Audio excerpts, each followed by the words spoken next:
Now we shall learn what does paradigm and most importantly the research paradigm mean.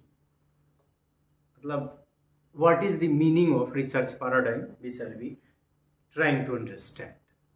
So paradigm is a Greek verb. तो एक तो ये है कि Greek word से ये ओरिजिनेट हुआ है जिसका मतलब होता है show. So paradigm is a Greek verb meaning to show, that is to mean example or pattern. किसी चीज का example or pattern. As we have already told, it is originated from the Greek word that is paradigm, having its meaning as pattern. Pattern शब्द से आप लोग परिचित हैं. So paradigm is to pattern. ये ध्यान रखना है.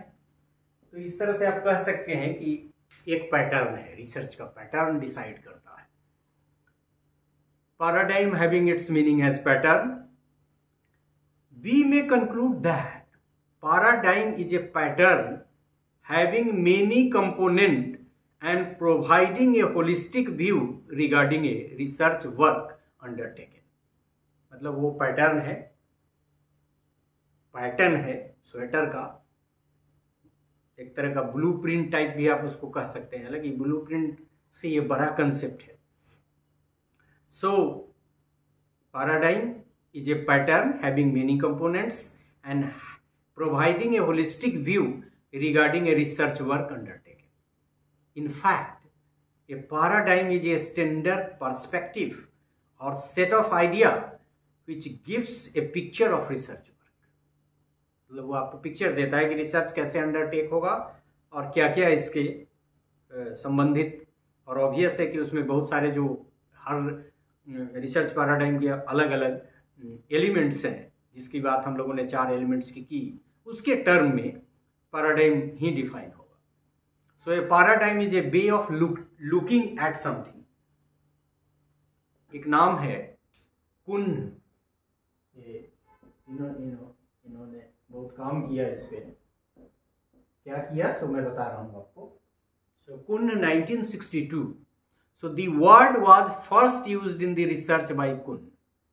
मतलब पैराडाइम जो वर्ड है, जो रिसर्च का कंसेप्ट है, उसको सबसे पहले रिसर्च में जो लिटरेचर कह रहा है वो कुन ने सबसे पहले रिसर्च में पैराडाइम शब्द का इस्तेमाल किया.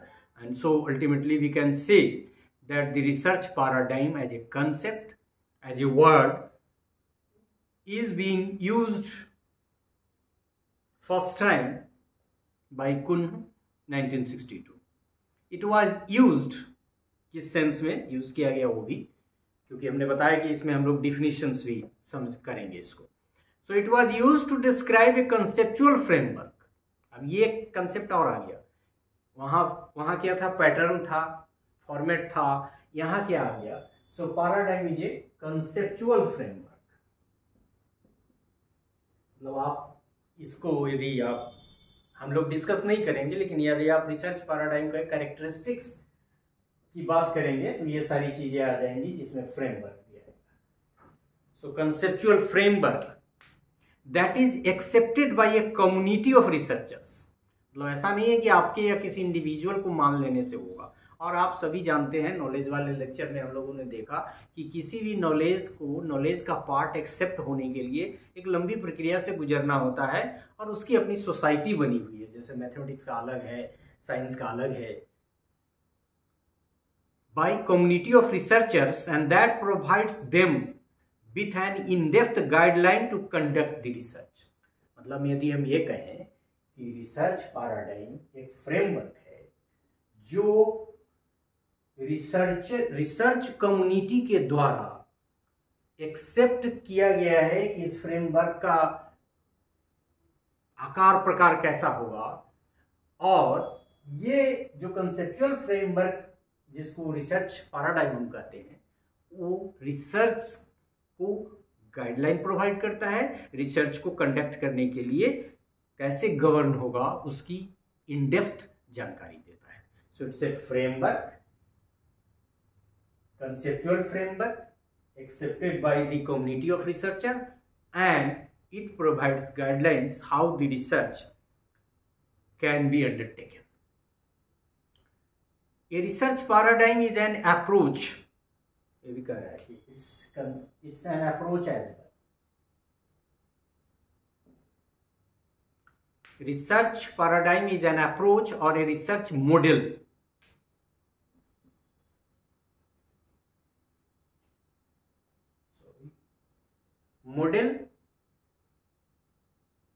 to conduct a research that has been verified by the research community for long and that has been in practice for hundreds of years.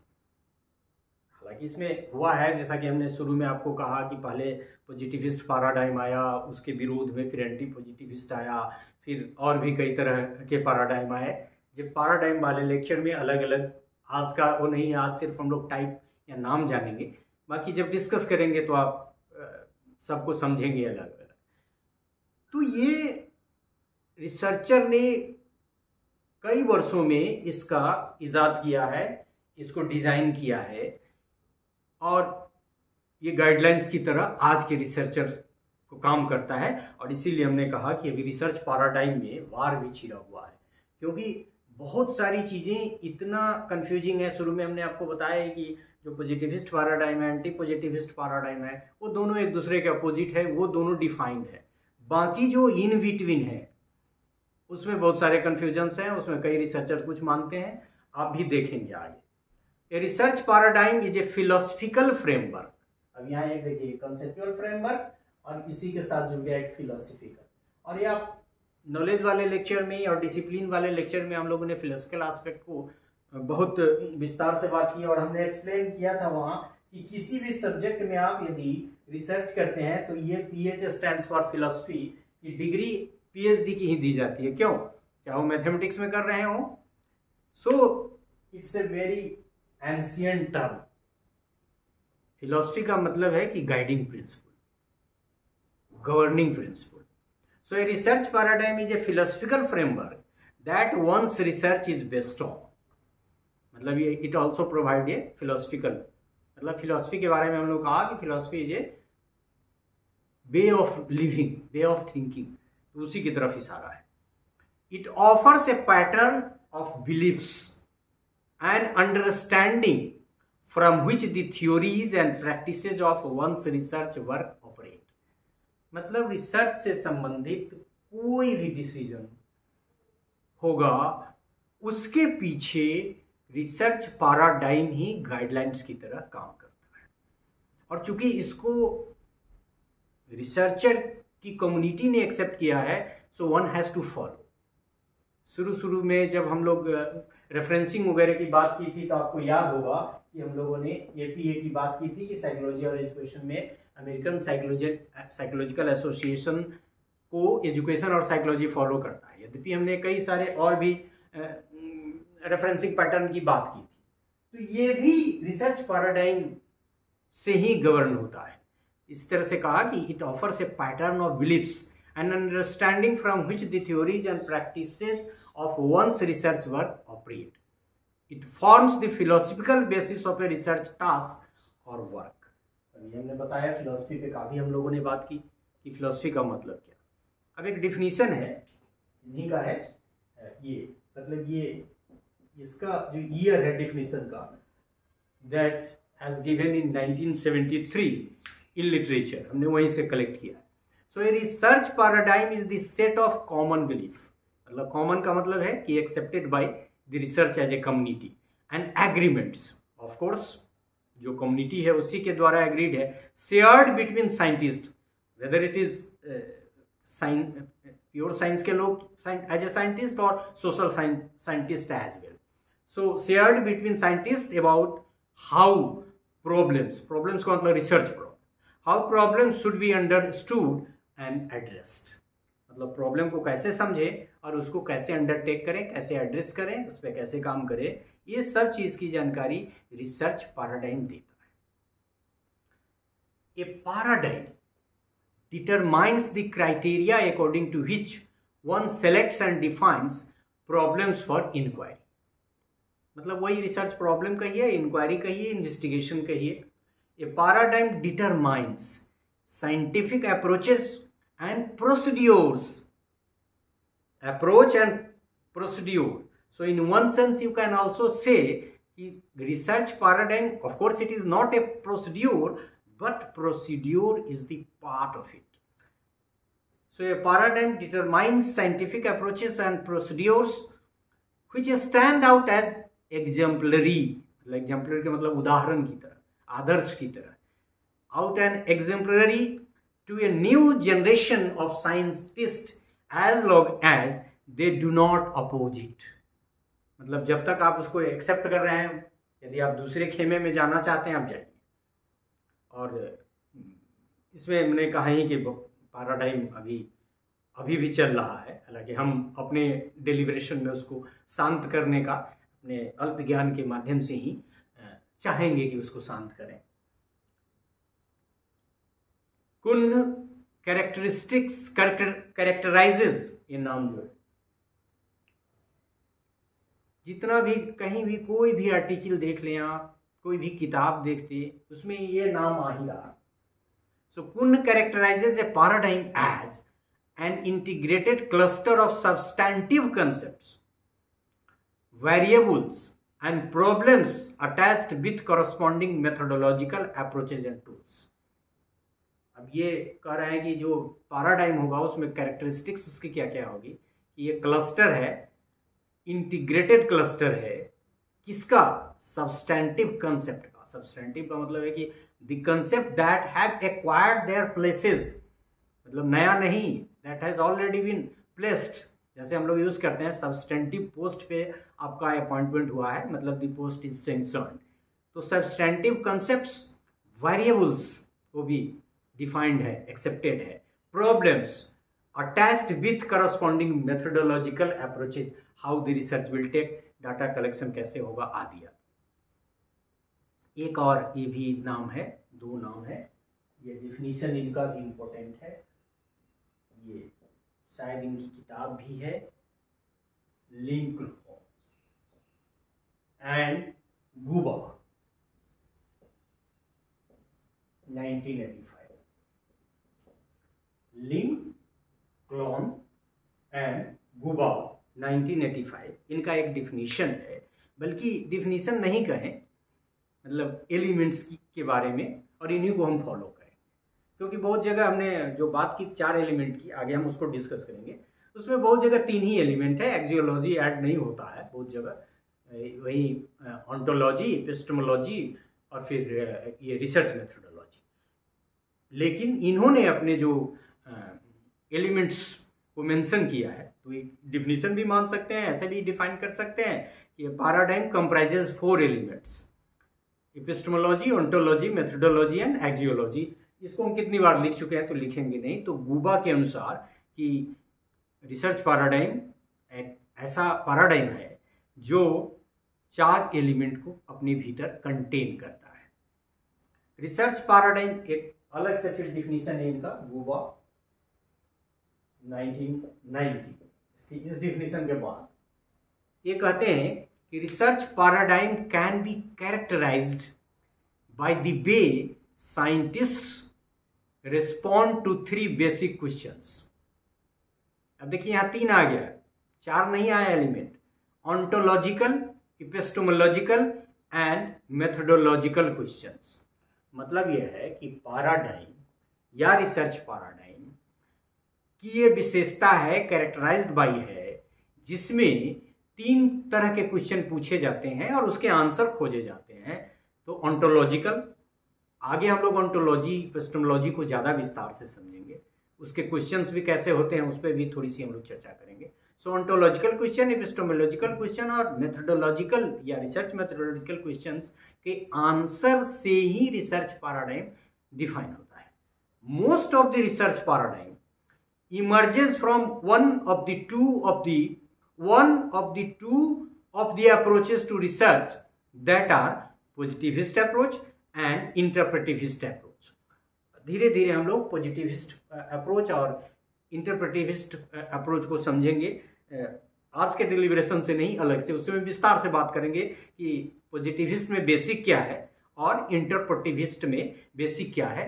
लेकिन इतना हम आपको बता दें कि पॉजिटिविस्ट पैराडाइम जो होता है, ये मानता है कि जनरलाइजेशन हो सकता है, ह्यूमन बिहेवियर का जनरलाइजेशन किया जा सकता है, उसकी साइंटिफिक स्टडी हो सकती है, उसमें कॉज एंड इफेक्ट के आधार पे जो वो साइंटिफिक प्रोसेस है जनरलाइजेशन कर सकते हैं। और इसी के अगेंस्ट में जन्म हुआ इंटरप्रेटिविस्ट पैराडाइम का। वो मानता है कि नहीं, ह्यूमन बीइंग का बिहेवियर इतना फ्लेक्सिबल है तो इससे जनरलाइजेशन कैसे हो सकता है, इससे कॉज एंड इफेक्ट कैसे कर सकते हैं कि इसी कॉज की वजह से ये इफेक्ट है। There may be plenty of reasons of a particular effect.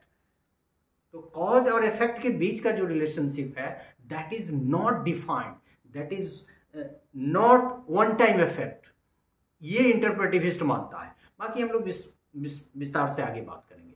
मतलब ये कि यहाँ हम लोग यह कह रहे हैं कि आइदर पॉजिटिविस्ट अप्रोच और इंटरप्रेटिविस्ट अप्रोच, जिसके बारे में हमने अभी आपको बताया, यही दो पैराडाइम के आधार हैं और इसी से आप बाकी पैराडाइम निकले हैं। मेरा भी यही मानना है। हालांकि बहुत सारे रिसर्चर्स इसको नहीं मानेंगे, जिस ग्रुप में जो प्रैग्मेटिक पैराडाइम के जो लोग हैं या फिर जो क्रिटिकल रिसर्च पैराडाइम के जो लोग हैं वो क्या कहते हैं।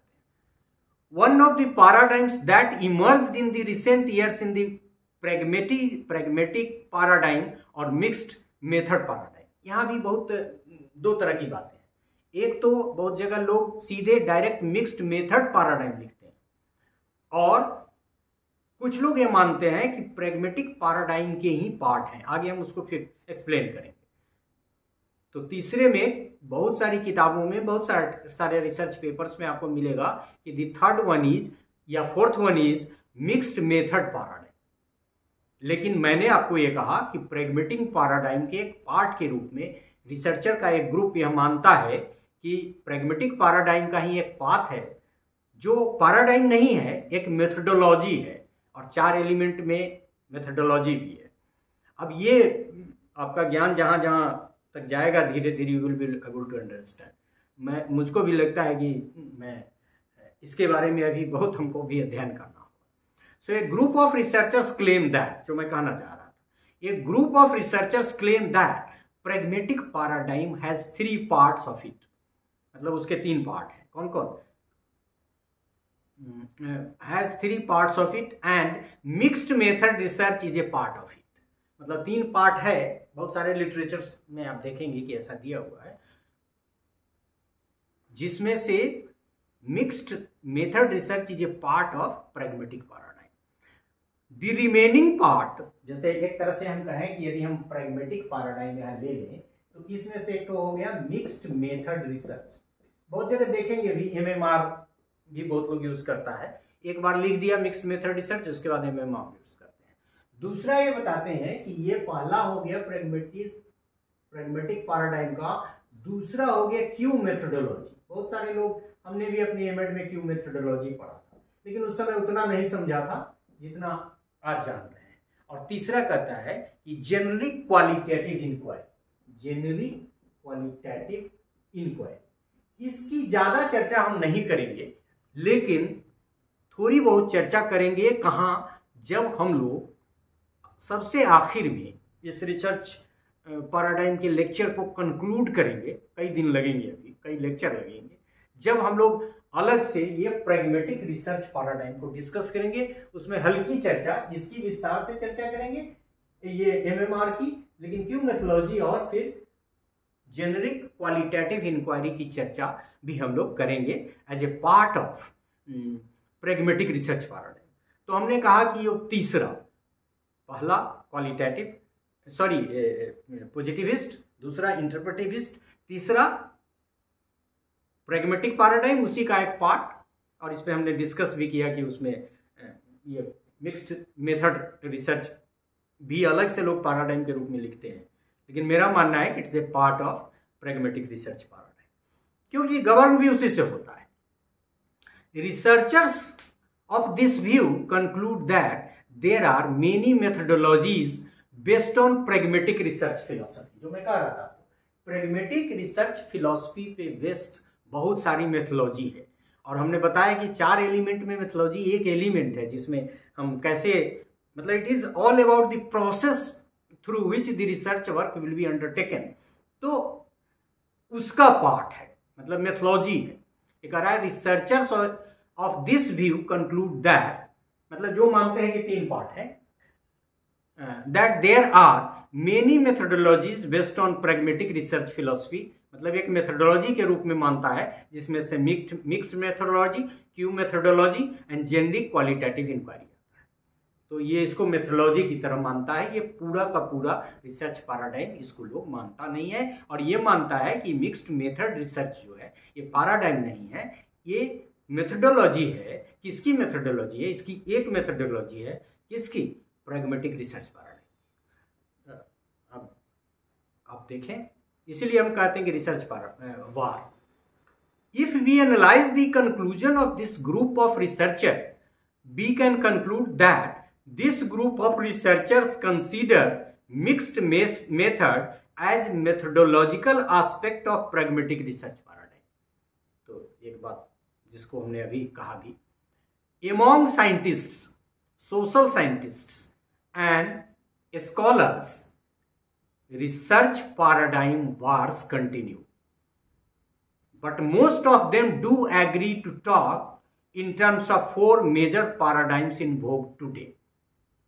अब वो सभी को एक जगह लाना मुश्किल है, लेकिन मेरा ये मानना है कि जितने लिटरेचर मैंने देखे हैं, हो सकता है कि अभी हमें और देखना हो, क्योंकि मैंने बहुत कम देखे हैं जितनी बड़ी दुनिया है रिसर्च पैराडाइम की उसकी तुलना में, लेकिन जितना हमने देखा उसके आधार पे हम एक निष्कर्ष निकाल रहे हैं और एक थोड़ा सा एक आधार भी तैयार कर रहे हैं नए नए रिसर्च के फील्ड में इंटर करने वाले लोगों के लिए, कि but most of them, it's my conclusion based on the literature through which I have gone, them do agree to talk in terms of 4 major paradigms in Vogue.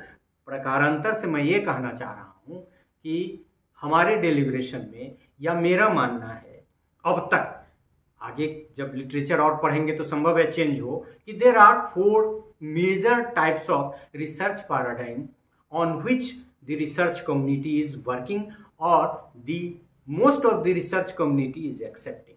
So what are those? पहला positivism, दूसरा interpretivism, तीसरा critical research paradigm. और ये critical research paradigm एक research का paradigm नहीं है, ये एक मूवमेंट की तरह है, जिसका मेजर पर्पस ये है कि जो राज्य सत्ता है उसकी जितनी भी खामियां हैं उसको उजागर करने के लिए हम रिसर्च करें, जिसमें आप पॉलो फ्रेरे, इवान इलिच वगैरह का नाम ले सकते हैं, या मार्क्स वगैरह का जो कंसेप्ट है वो सब उसमें आ जाए। और चौथा आपका pragmatic paradigm. So at this juncture, with my little knowledge, I do conclude that there are broadly 4 types of research paradigm: positivist paradigm, interpretivist paradigm, critical research paradigm, and pragmatic research paradigm। ये research paradigm consist of ontology, इसकी बात हम कर चुके हैं कि इसके element है ontology, epistemology and research methodology। और एक चीज जो आपको लिख लेना चाहिए, आपको ये आपको बार बार काम देगा, मैं जगह थोड़ी सी बनाऊंगा जिससे आपको मदद मिले। तो एक तो हमने कहा कि 4 चीज कौन कौन, जिससे मिलके कोई रिसर्च पैराडाइम बना है, जिसको हम लोगों ने एलिमेंट भी कहा: ऑन्टोलॉजी, एपिस्टेमोलॉजी, मेथोडोलॉजी एंड एक्जियोलॉजी। और हमने कीवर्ड्स भी बताए थे कि एक रियलिटी से संबंधित, दूसरा नॉलेज से संबंधित, तीसरा प्रोसेस से संबंधित, और चौथा वैल्यू से संबंधित। अब ये कहता है कि 4 तो हो ही गए। ऑन्टोलॉजी एंड एपिस्टेमोलॉजी, मतलब O+E, ontology plus epistemology comprise research philosophy, मतलब ये रिसर्च की फिलॉसफी से संबंधित है। मतलब रिसर्च की जो फिलॉसफी है that is being governed bye ontology and epistemology. So if we are talking in terms of ontology or epistemology, ultimately we are talking from which philosophy the research undertaken is being governed. Research philosophy combined with methodology, मतलब ये कह रहा है कि research philosophy मतलब O plus E is equal to, यहाँ हम लिख देते हैं शॉर्ट में RP, मतलब रिसर्च फिलोसफी। मेरा मैथमेटिक्स, क्योंकि मैं बेसिकली मैथमेटिक्स का स्टूडेंट हूँ तो वो वाला आ रहा है। So ontology plus epistemology is research philosophy and research philosophy aided by research methodology is research design. so ultimately, with the help of so many literature, now we are able to have a formula in order to understand so research paradigm. In one sense or other, we फिर वहां तक चले जाएंगे। एक्जियोलॉजी इसमें नहीं है, क्योंकि हमने शुरू में आपको कहा कि बहुत सारे रिसर्चर एक्जियोलॉजी को एलिमेंट्स में नहीं डालते हैं, लेकिन हम ये कह सकते हैं कि ontology plus epistemology plus research methodology is equal to research design. ये सब चीज आप देखेंगे इस तरह से। आपको लिटरेचर में पढ़ेंगे भी तो ऐसे नहीं समझ में आएगा, हमने इस पे वर्क करके इसको किया। So ontology and epistemology comprise research philosophy. Research philosophy combined, मतलब उसमें ऐड कर दें तो combined with methodology comprises a research paradigm.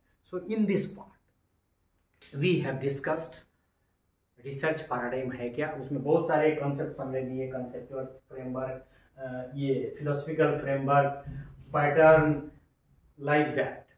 फिर हम लोगों ने एलिमेंट की बात की कि वैसे तो 3 ही मानते हैं, यहाँ भी हमने फॉर्मूला में 3 ही डालता है, लेकिन कोई भी रिसर्च ऐसा नहीं होगा जो इथिक्स को फॉलो नहीं करता हो, और वैसे चीज़ों को कंडक्ट नहीं किया जाता है, रिसर्च कम्युनिटी परमिट नहीं करता है जो मानव सभ्यता और समुदाय के लिए किसी भी तरह हानिकारक हो और उपयोगी नहीं हो।